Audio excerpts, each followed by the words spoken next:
Are you serious? Are you serious? Have you gotten a cup of coffee and are you calming down? Because asteroids, asteroids, asteroids. I know. I don't want to talk about it either.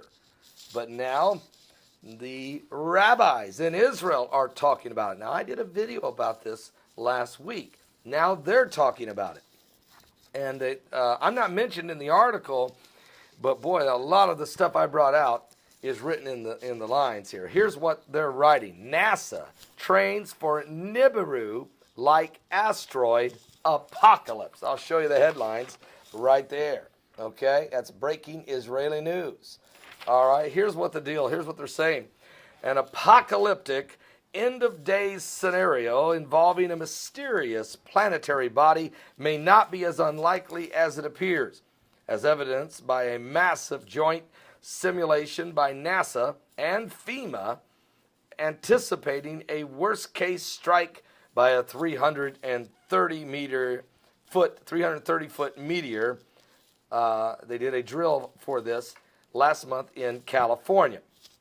The two organizations conducted the planetary protection exercise to prepare for the possibility of Earth, of a massive meteor strike. Though scientists admit they have no way of preventing such a disaster, if such a meteor were to hit an urban area, it would level structures in a radius of 30 miles. Listen to that. 30 miles. Are you serious? It would require mass evacuations, cause untold numbers of casualties. One planetary part scientist and part Bible scholar theorized decades ago that the solution for this apocalyptic scenario was implanted in the Bible, granting those who studied in the ability to save mankind from this global threat. Fear of an apocalyptic meteor strike is not new and even has sources in Judaism. Despite NASA denying its existence, theories surrounding Nibiru, a large planetary body many believe will strike the planet with catastrophic results. Now, I have to back up.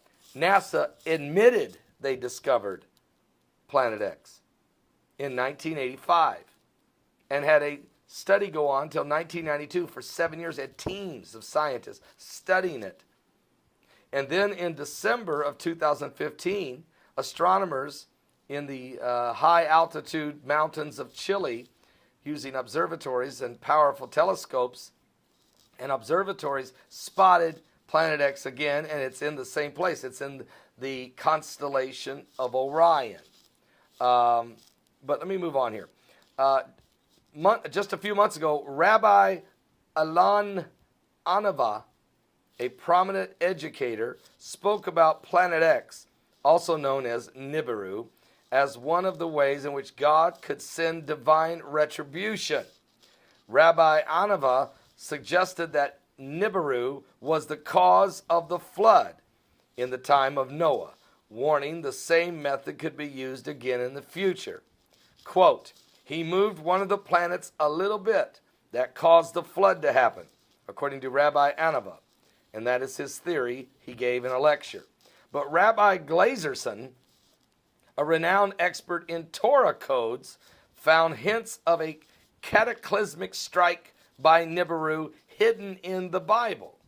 Rabbi Glazerson suggests that a Nibiru strike could be a punishment for the U.S. President Obama pressuring Israel to relinquish the territory or their land. This is stunning information. So Rabbi Glazerson says that in the Torah codes, there is a hidden message of a cataclysmic strike by Nibiru, and that it is punishment for the United States President Obama because he keeps putting pressure on Israel to divide the land. Now, though there are several facilities to track potentially dangerous meteors, such as the Catalina Sky Survey, no facilities exist to cope with such a meteor once it is detected. In fact, Scientists are not entirely sure how to meet such a global threat. Yeah, they do. They call it underground cities, of which they are building all over the world. Especially every major nation is preparing for a cataclysmic, catastrophic, apocalyptic event of biblical proportion. They're trying to hide from God. They're trying to survive the coming apocalypse. We're going to talk about this today in our live broadcast. Show starts at 12 noon Eastern. You don't want to miss it. 12 noon Eastern. We're going to be talking about this as well as the three-way DNA kids. GMO kids. Are you serious? The genetic altering of the human race has begun. We're living in the last days. Give your life to Jesus Christ. It's almost over.